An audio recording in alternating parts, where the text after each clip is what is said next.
नमस्कार, स्वागत है आपका। आप देख रहे हैं गुड न्यूज टुडे। आपके साथ मैं हूं रेखा और वक्त हो गया है आपके खास कार्यक्रम गुड लक टुडे का, जहां पर स्टूडियो में मेरे साथ मौजूद होते हैं पंडित शैलेंद्र पांडे जी। बहुत बहुत स्वागत है पंडित जी आपका इस खास शो में। नमस्कार।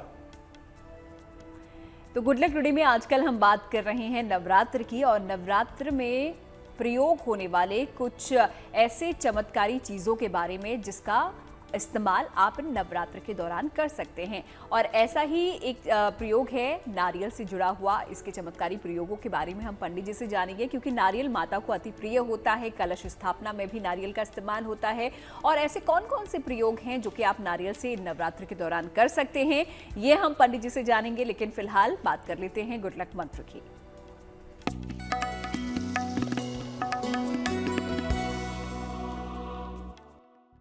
अगर इस समय वर्तमान में आपकी कुंडली में आपके स्वास्थ्य के लिए, आपके हेल्थ के लिए कोई प्रतिकूल दशा चल रही है, कोई खराब दशा चल रही है, तो नियमित रूप से अभी आप नवरात्रि में शुरू कर दीजिए।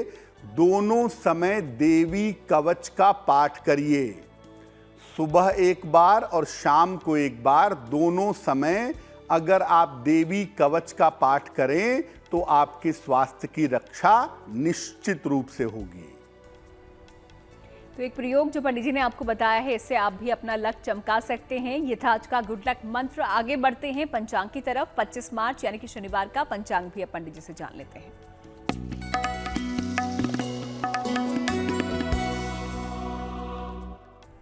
दिनांक 25 मार्च 2023, दिन शनिवार। तिथि है चैत्र शुक्ल पक्ष की चतुर्थी तिथि, शाम के 4:23 तक। नक्षत्र है भरणी नक्षत्र, दोपहर के 1:19 तक। चंद्रमा मेष राशि में संचरण कर रहे हैं शाम के 7:25 तक। राहु काल का समय प्रातः काल 9 बजे से 10:30 तक। पूर्व दिशा की तरफ यात्रा करने की मनाही है, लेकिन अगर यात्रा करना जरूरी है, मजबूरी है, तो जरा सा घी खाकर और भगवान का स्मरण करके यात्रा करेंगे तो मुश्किल से बचे रहेंगे। तो पंचांग ये था जो पंडित जी ने आपको बता दिया है। और अगर आप भी चाहते हैं कि आप शुभ शुरुआत आपके दिन की हो, तो इस पंचांग को आप ज़रूर फॉलो कीजिएगा। फिलहाल आगे बढ़ते हैं और बात कर लेते हैं नारियल की। जी हाँ, नारियल के बारे में, उसके चमत्कारी प्रयोगों के बारे में आज हम पंडित जी से जान लेते हैं। लेकिन उससे पहले ये जानना ज़रूरी है कि नारियल का जो फल है धार्मिक रूप से इतना महत्वपूर्ण क्यों माना जाता है कि हर शुभ कार्य की शुरुआत हम नारियल के साथ करते हैं। पंडित जी देखिए, नारियल का जो फल है वो हर पूजा उपासना में संपन्नता के लिए, प्रॉस्पेरिटी के लिए प्रयोग किया जाता है कि पूजा का जो फल आपको मिले वो संपन्नता के रूप में मिले, वो प्रॉस्पेरिटी के रूप में आपको प्राप्त हो। नारियल को माता लक्ष्मी का स्वरूप भी मानते हैं, इसीलिए इसको श्री फल भी कहते हैं। श्री का मतलब होता है लक्ष्मी, समृद्धि और संपन्नता।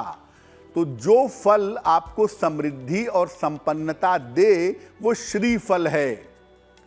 देवी की पूजा में नारियल का विशेष प्रयोग होता है। जैसा रेखा ने शुरुआत में बताया कि सामान्यतः देवी की छोटी पूजा हो, बड़ी पूजा हो, उसमें नारियल का हम प्रयोग जरूर करते हैं। इसके प्रयोग की जो शुरुआत हुई वो ये हुई कि पहले पूजा पाठ में पशुओं की, पक्षियों की, मानवों की बलि दी जाती थी, लेकिन ये बलि प्रथा बंद की गई। और नारियल को देखें अगर आप, तो उसका स्वरूप मानव की खोपड़ी की तरह है, अतः इसको बलि के प्रतीक के रूप में प्रयोग किया जाता है, यानी ये प्रतीकात्मक बलि भी है। नारियल का जल, नारियल की गिरी और नारियल का खोल, तीनों ही पूजा में अलग अलग तरीके से प्रयोग किए जाते हैं। यानी नारियल का फल भी, नारियल का जल भी और नारियल का खोल भी पूजा में प्रयोग होता है। अलग अलग तरीकों से इसका प्रयोग करके अलग अलग तरीके की मनोकामनाएं हम पूरी करते हैं। तो नारियल इतना महत्वपूर्ण क्यों होता है हर किसी शुभ कार्य के लिए, पूजा पाठ के लिए, और क्यों माता को इतना प्रिय यहाँ पर इसे कहा जाता है, ये समझने की कोशिश आज हम पंडित जी से कर रहे हैं। तो प्रयोग और पूजा की पंडित जी आपने यहाँ पर बात की है, तो प्रयोग या फिर पूजा के लिए हमें नारियल को किस तरह से चुनना चाहिए, किस प्रकार का नारियल होना चाहिए अगर हम उसको पूजा में इस्तेमाल कर रहे हैं तो? नारियल भूरे रंग का, सामान्यतः ब्राउन कलर का होता है। वैसे तो नारियल, कच्चा नारियल हरे रंग का भी होता है, लेकिन जिस नारियल की हम बात कर रहे हैं, जिसको हम पूजा में प्रयोग करेंगे, वो भूरे रंग का होगा, ब्राउनिश कलर का होगा।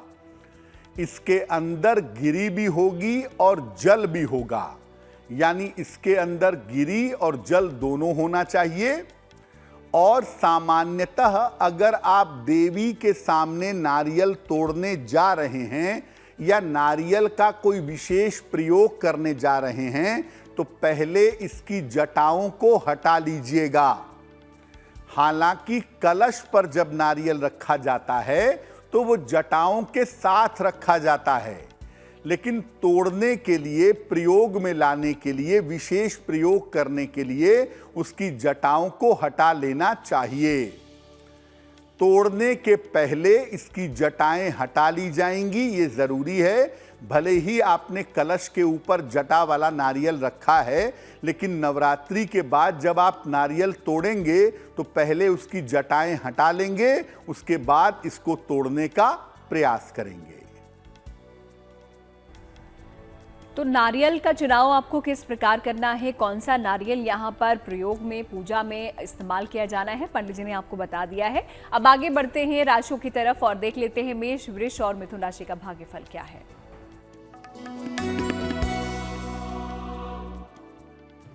मेष राशि, धन लाभ के योग बहुत अच्छे आपके लिए इस समय बने हुए हैं। आपके रुके हुए काम भी इस समय पूरे होंगे और संपत्ति लाभ के योग भी आपके लिए बनेंगे। देवी को अगर आप लाल फूल अर्पित करें तो आपका दिन और भी ज्यादा बेहतर होगा। शुभ रंग होगा सफेद और भाग्य का मीटर आपको नंबर दे रहा है 90%। सबसे ज्यादा भाग्य आपके साथ बना हुआ है।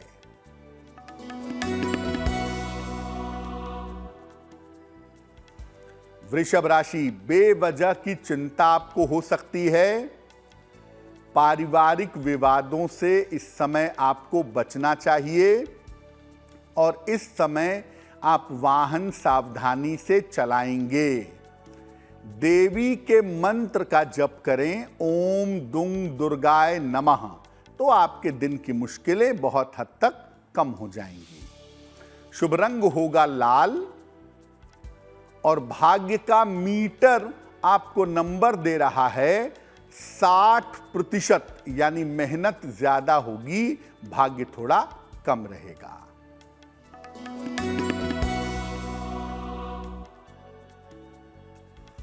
मिथुन राशि, स्वास्थ्य में आपके सुधार होगा। धन लाभ के योग बन रहे हैं। करियर में आपको सफलता मिलेगी। देवी को अगर हरा फल अर्पित करें तो आपका दिन और भी ज्यादा बेहतर होगा। शुभ रंग होगा धानी और भाग्य का मीटर आपको नंबर दे रहा है 70%। मध्यम भाग्य आपके साथ बना हुआ है। ये तो बात हुई मेष, वृष और मिथुन राशि के भाग्यफल की, पंडित जी ने आपको बता दिया है। अब आगे बढ़ते हैं आज के पहले ईमेल की तरफ, देख लेते हैं पहला सवाल हमें किसका है पंडित जी। जी,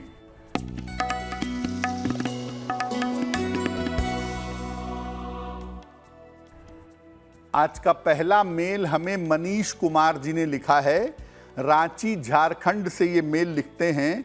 इनकी जन्म की तारीख है 5 नवंबर 1980 जन्म का समय है सुबह के लगभग 11 बजे और जन्म स्थान है रांची। ये कह रहे हैं कि मैं एक नया व्यापार शुरू करने जा रहा हूं, व्यापार में मुझे कैसी सफलता मिलेगी और आने वाले समय में मेरी आर्थिक स्थिति कैसी रहेगी। मनीष जी, आपकी कुंडली के हिसाब से आपके लिए व्यापार करना बहुत अच्छा है और अगर इलेक्ट्रिकल इलेक्ट्रॉनिक्स का, लोहे का, मशीनरी का या जमीन से निकलने वाली चीजों का व्यापार आप करें तो आपको निश्चित रूप से लाभ होगा, पहली बात।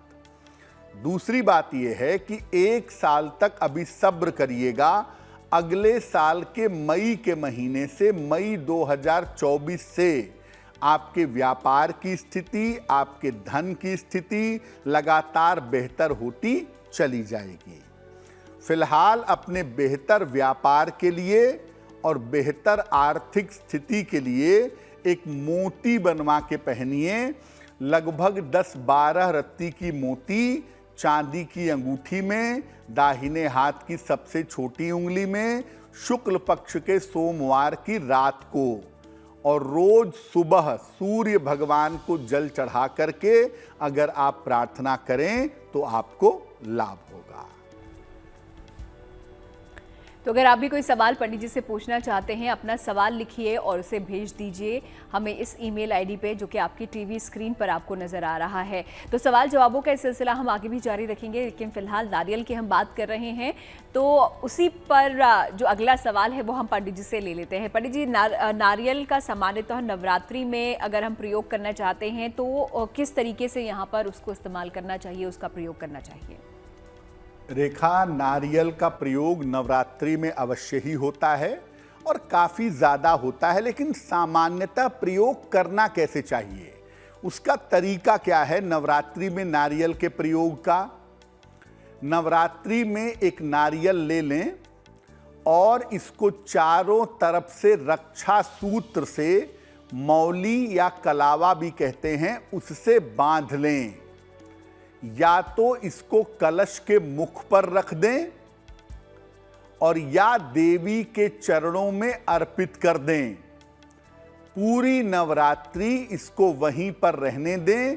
अगर ये कलश के ऊपर है तो कलश के ऊपर रहने दें, या देवी के चरणों में अगर आपने समर्पित किया है तो वहीं पर पूरी नवरात्रि भर ये रहेगा, नवमी तिथि समाप्त हो जाने तक।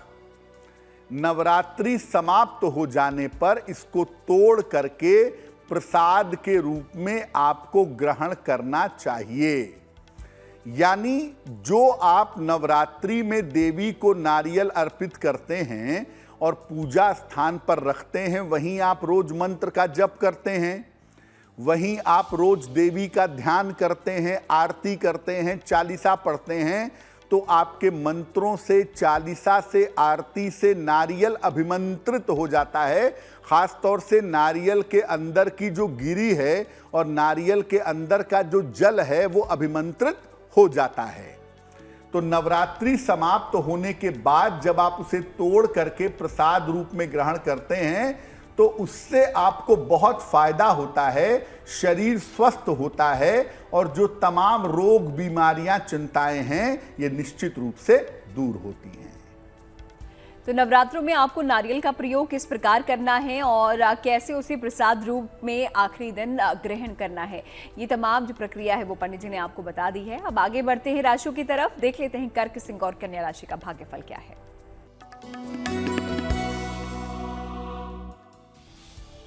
कर्क राशि, करियर के मामले में सफलता मिलने का बेहतर समय चल रहा है।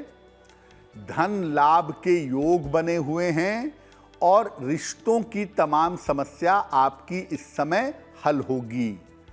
देवी को अगर आप सफेद फूल अर्पित करें तो आपका दिन और भी ज्यादा बेहतर होगा।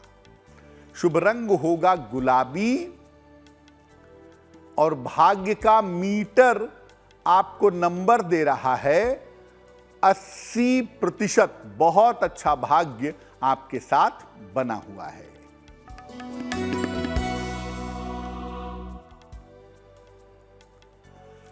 सिंह राशि, करियर की स्थिति कुल मिलाकर ठीक रहेगी।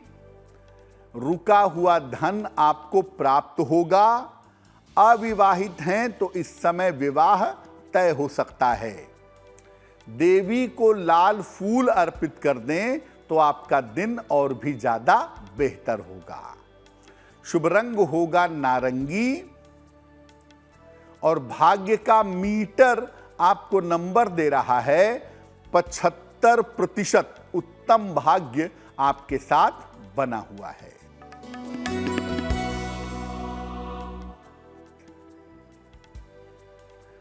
कन्या राशि, जल्दबाजी से बचाव करें। वाहन सावधानी से चलाएं।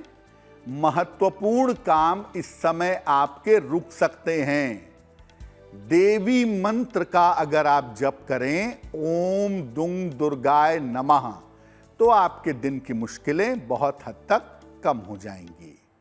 शुभ रंग होगा पीला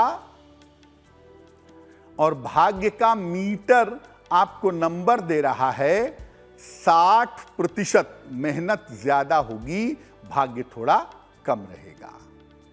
तो राशियों के बारे में हम आपको बता ही रहे हैं और इसके अलावा आप लोगों के ईमेल्स के जवाब भी दे रहे हैं। तो वक्त एक बार फिर से हो जाता है आप लोगों के ईमेल का, आप लोगों के सवाल का। देखते हैं अगला सवाल हम किसका ले रहे हैं। पंडित जी,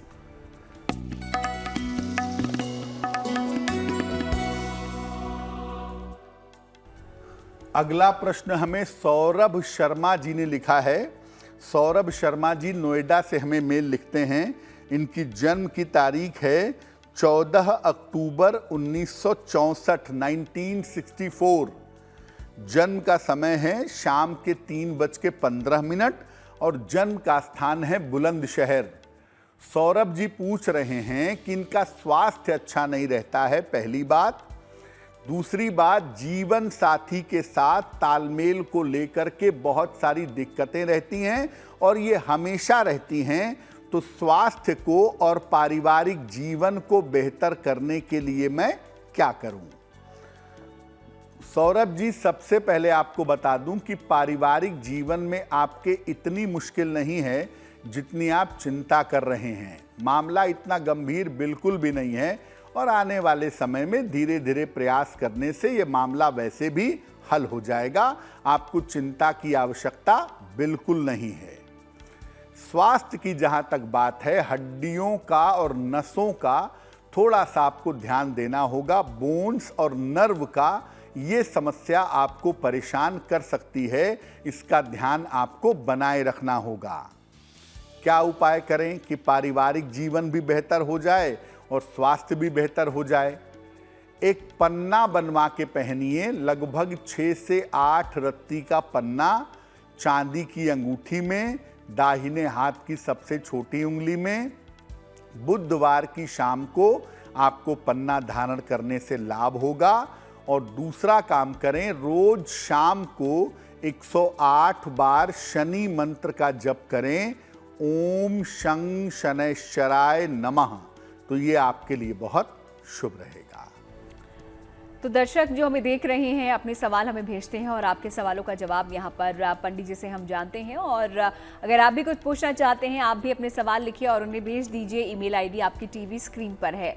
अब आगे बढ़ते हुए प्रयोगों की बात कर लेते हैं, नारियल के प्रयोगों की, और किस तरीके से इसके इस्तेमाल से आप अपनी खराब ग्रह की दशाओं को सही कर सकते हैं, सुधार सकते हैं या बच सकते हैं। पंडित जी आपको बताएंगे।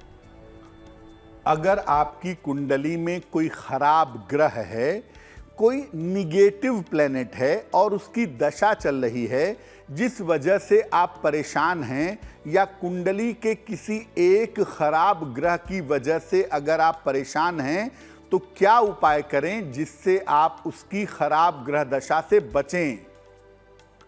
नवरात्रि में किसी भी रात को एक नारियल ले लीजिए। आपको पहले भी बताया है, ये वही नारियल होगा जिसमें जल भी होगा और गरी भी होगी, और इसकी जटा हटा दीजिएगा।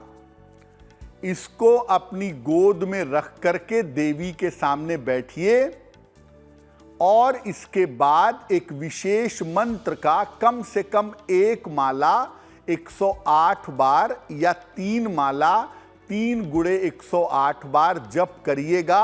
मंत्र देखिए स्क्रीन पर, मंत्र है शांति कर्मणि सर्वत्र तथा दुःस्वप्न प्रदर्शने। शांति कर्मणि सर्वत्र तथा दुःस्वप्न प्रदर्शने। ग्रह पीड़ासु चोग्रासु महात्म्य शृणुयान मम। ग्रह पीड़ासु चोग्रासु महात्म्य शृणुयान मम। अध्याय 12 दुर्गा सप्तशती के 12वें अध्याय का 16वां श्लोक है ये। वहां से भी देख के आप इसे नोट कर सकते हैं।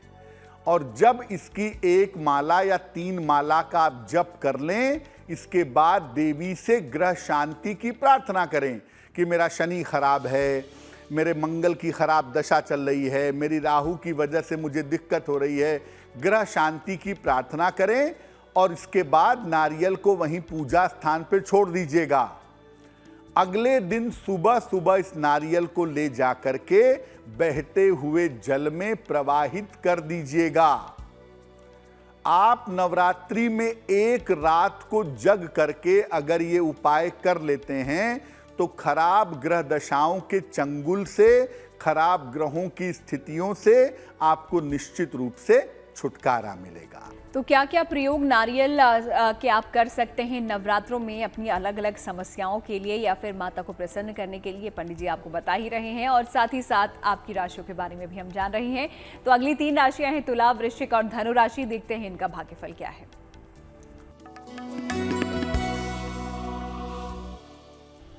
तुला राशि, अगर अविवाहित हैं तो इस समय आपका विवाह निश्चित रूप से तय हो सकता है। काम में आपको सफलता मिलेगी और धन की स्थिति में आपके सुधार होगा। मां दुर्गा को अगर आप सुगंध अर्पित कर दें तो आपका दिन और भी ज्यादा शुभ होगा। शुभ रंग होगा नीला और भाग्य का मीटर आपको नंबर दे रहा है 70%। मध्यम भाग्य आपके साथ बना हुआ है।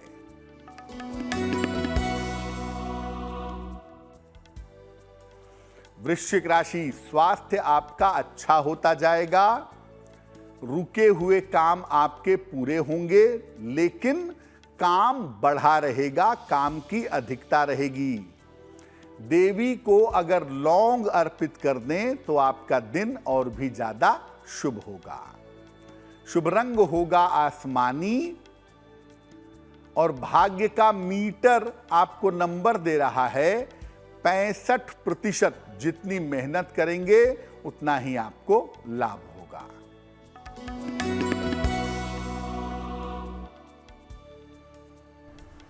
धनु राशि, कार्यक्षेत्र में आपके व्यस्तता रहेगी। कोई शुभ सूचना इस समय मिल सकती है। करियर में आपको बड़ी सफलता मिलने के योग भी दिखाई दे रहे हैं। मां दुर्गा को पीले फूल अर्पित करके प्रार्थना करें, आपका दिन और भी ज्यादा बेहतर होगा। शुभ रंग होगा सुनहरा और भाग्य का मीटर आपको नंबर दे रहा है 75%। उत्तम भाग्य आपके साथ बना हुआ है। तो इसी तरह आखिरी 3 राशि मकर, कुंभ और मीन राशि के बारे में भी आपको अब से कुछ ही देर में बताएंगे और साथ ही साथ महा उपाय भी पंडित जी से हम जानेंगे। लेकिन फिलहाल वक्त है ईमेल का। देखते हैं अगला सवाल किसका है पंडित जी।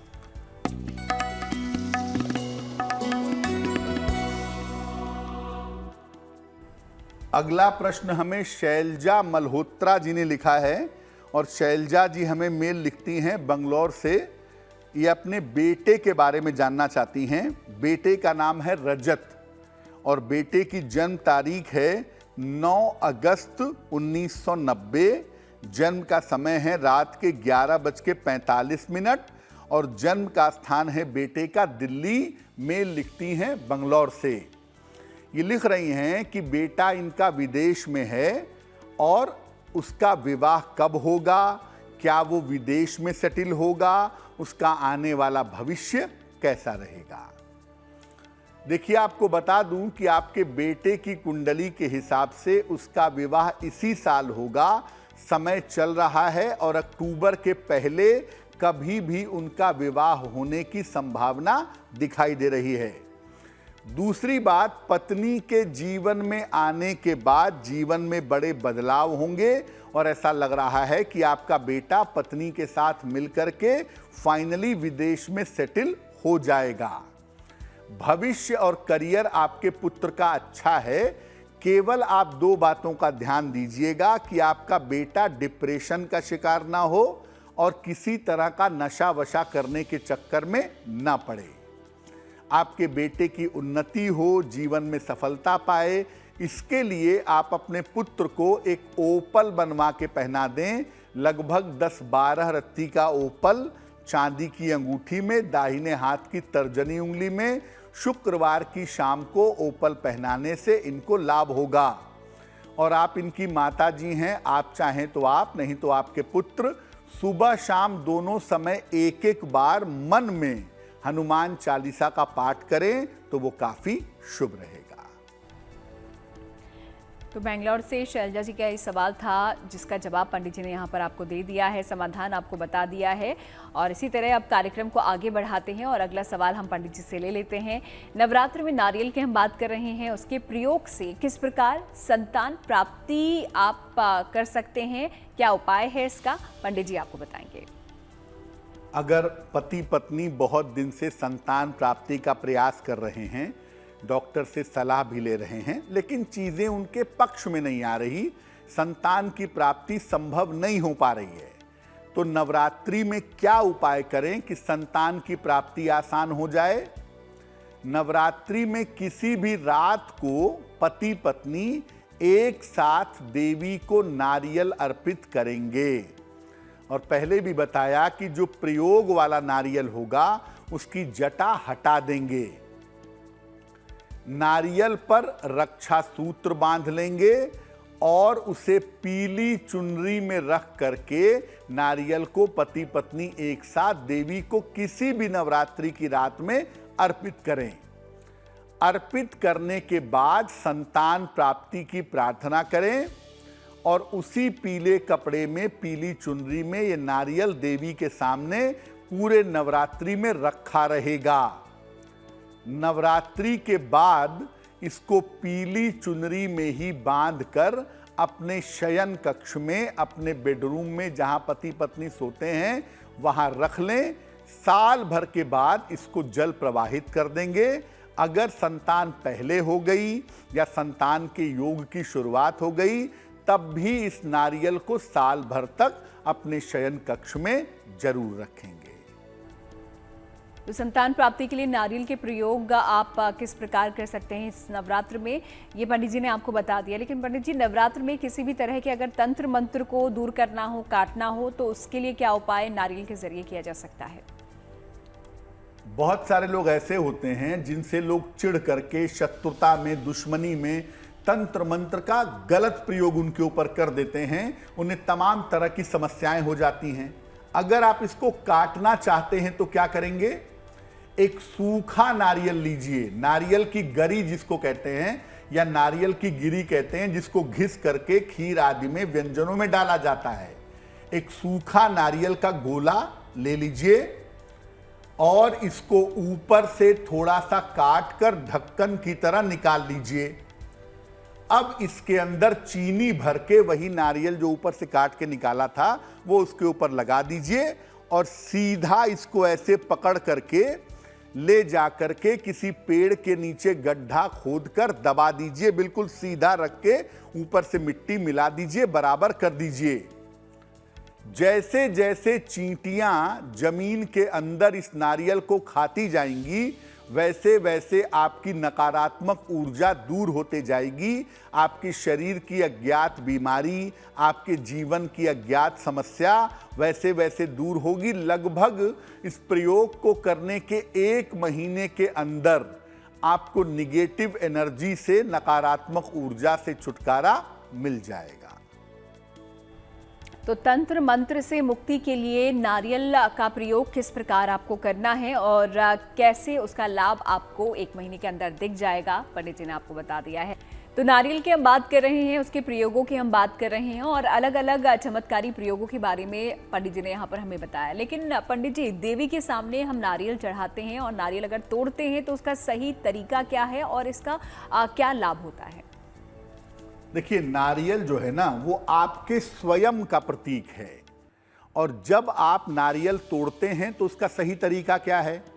नारियल तोड़ने के पहले दोनों हाथों में ले लें और याद करें, देवी को प्रार्थना करें कि हे माता, मेरी जो समस्या है, जो भी आपकी समस्या है, पैसे की है, रुपए की है, करियर की है, मुकदमेबाजी की है, ये समस्या मेरी हल हो जाए। नारियल दोनों हाथ में लेकर प्रार्थना करें और उसके बाद उसको पटक करके एक बार में तोड़ दें, उसमें कोई दिक्कत नहीं है।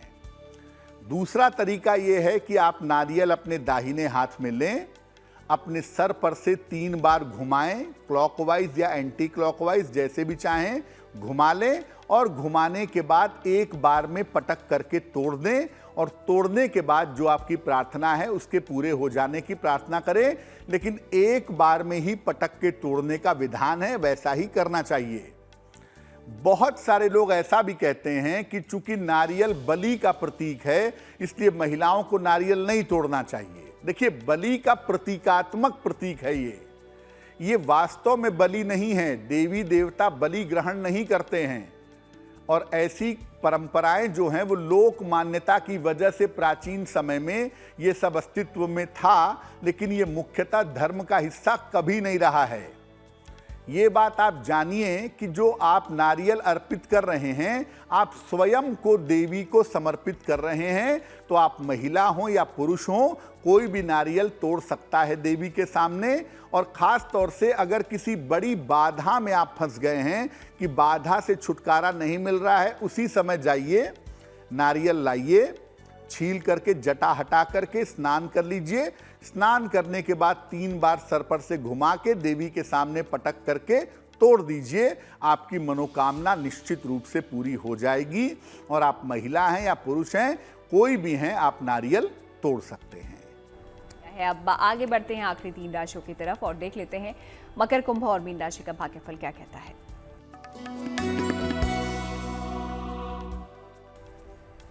मकर राशि, अपने स्वास्थ्य का इस समय थोड़ा सा ध्यान बनाए रखिए।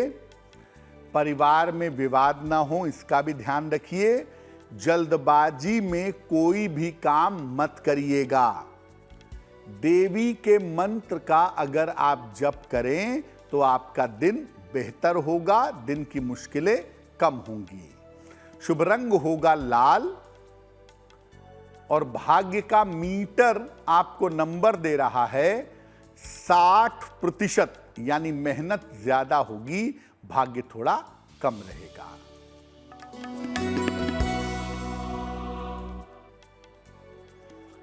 कुंभ राशि, करियर की स्थिति अच्छी रहेगी, परिवार में खुशहाली आएगी, कोई शुभ सूचना आपको प्राप्त होगी।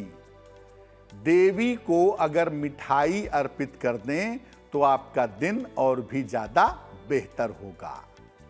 शुभ रंग होगा सफेद और भाग्य का मीटर आपको नंबर दे रहा है 70%, मध्यम भाग्य आपके साथ बना हुआ है।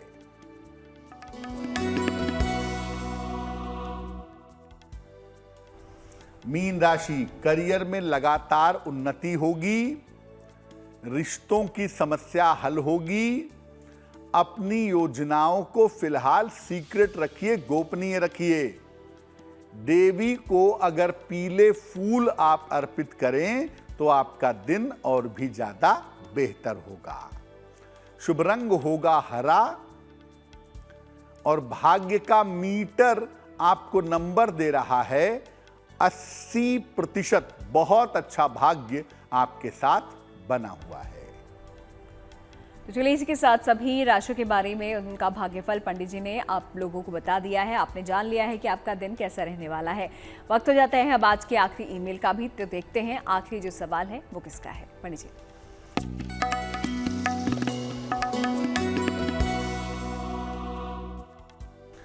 आखिरी प्रश्न हमें मदन जी ने लिखा है और मदन जी हमें राजस्थान से मेल लिखते हैं। मदन जी की जन्म की तारीख है 22 जुलाई 1956, 1956। जन्म का समय है दोपहर के 2 बजे और जन्म का स्थान है जयपुर, राजस्थान। मदन जी कह रहे हैं कि स्वास्थ्य की समस्याओं से मैं बहुत ज़्यादा परेशान हूं और स्वास्थ्य की समस्याओं के लिए तमाम इलाज करवाने से भी कोई लाभ नहीं हो पा रहा है, तो मैं कब तक पूरी तरह से ठीक हो पाऊंगा। मदन जी, एक बात तो ज़रूर है कि आपका डाइजेशन गड़बड़ रहता होगा और आपको आँखों की समस्या रहती होगी, ये बात ठीक है। लेकिन कोई बहुत बड़ी बीमारी हो जाएगी, कोई बहुत बड़ी समस्या हो जाएगी, ऐसी सूचना आपकी कुंडली में नहीं है। जो आप बात कह रहे हैं वो 20-30% बीमारी है, बाकी 70-80% ये मानसिक है, इसलिए ज़्यादा परेशान हैं। मामला इतना बुरा नहीं है, थोड़ा सा धैर्य रखिए और चिकित्सक के ऊपर थोड़ा भरोसा करिए, ठीक हो जाएंगे आप। फिलहाल आप एक पन्ना बनवा के पहन लें, लगभग 8 से 10 रत्ती का पन्ना, चांदी की अंगूठी में, दाहिने हाथ की सबसे छोटी उंगली में। बुधवार की शाम को पन्ना पहनने से आपको लाभ होगा। और आप एक नियम बना लें, खाते पीते चलते फिरते उठते बैठते हर समय नमः शिवाय, ये जो नाम मंत्र है, ये हर समय आप जपते रहें, हर समय बोलते रहें, तो इससे आपकी मुश्किलें हल हो जाएंगी। तो चलिए, अगर आपके भी कोई सवाल हैं, कोई समस्या है जो आप पूछना चाहते हैं पंडित जी से, समय अभी भी बाकी है क्योंकि हर रोज़ आप लोगों के सवाल हम लेते हैं, तो अपना सवाल लिखिए और उसे भेज दीजिए इस ईमेल आईडी पे जो आपकी टीवी स्क्रीन पर है। अब आगे बढ़ते हैं, बात जन्मदिन की कर लेते हैं। जिनका 25 मार्च को जन्मदिन आता है, उनके लिए आने वाला साल कैसा रहेगा, आइए देखते हैं।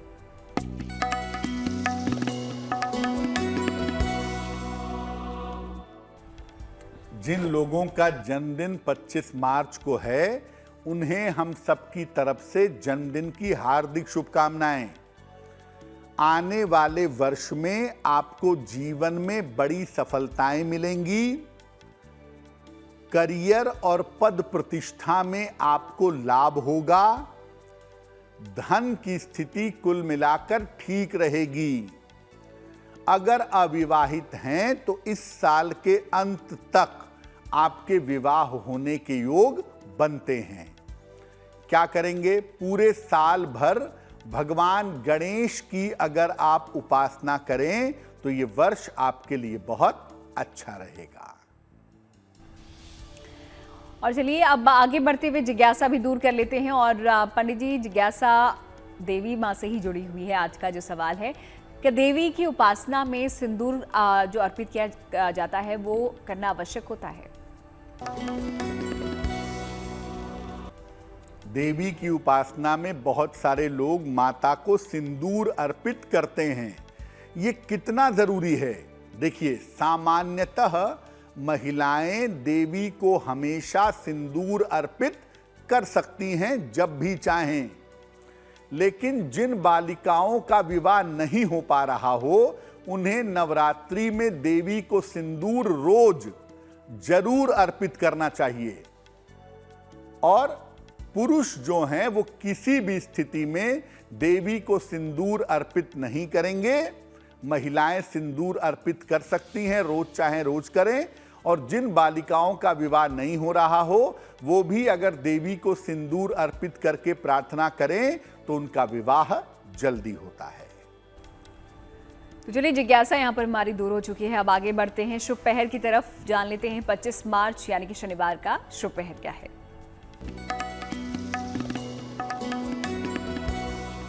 बात करते हैं शुभ पहर की।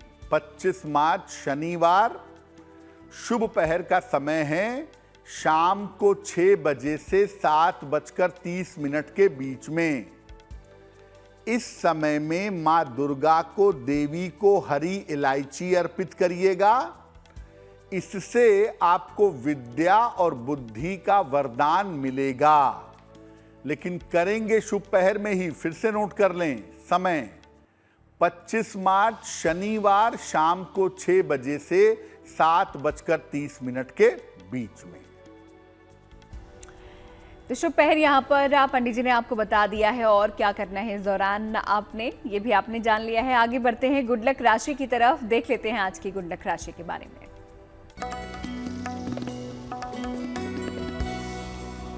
हम आपको अलग अलग राशियों के वाहन सुख के बारे में बता रहे हैं।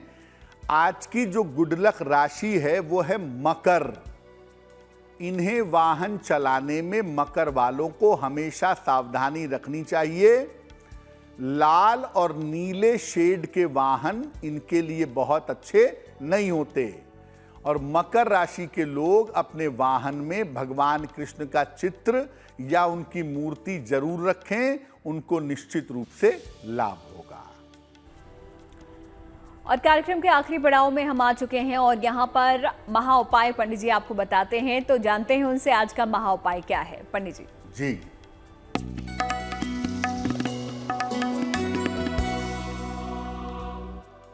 अगर ऐसी दशा आ गई हो, ऐसा समय आ गया हो कि आपको चलते फिरते चोट लग जाती हो, कभी दरवाजे से, कभी मेज से, कभी पलंग से आपको चोट लग जाती हो बार बार, तो क्या करें? नवरात्रि में किसी भी दिन देवी को एक छेद वाला तांबे का सिक्का अर्पित कर दीजिएगा।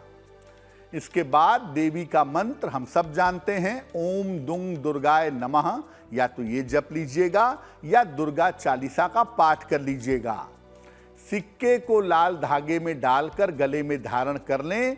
किसी भी तरह की दुर्घटना से, किसी भी तरह से दुर्घटना जनित समस्याओं से आप सुरक्षित बने रहेंगे। इस महा उपाय के लिए पंडित जी आपका बहुत बहुत शुक्रिया और नवरात्र में नारियल के चमत्कारी प्रयोगों के बारे में हमारे दर्शकों को जानकारी देने के लिए भी आपका बहुत बहुत शुक्रिया। धन्यवाद। तो गुड लक टुडे में आज के लिए फिलहाल इतना ही। हमें आप दीजिए इजाजत, कल फिर होगी आपसे मुलाकात। देखते रहिए GNT।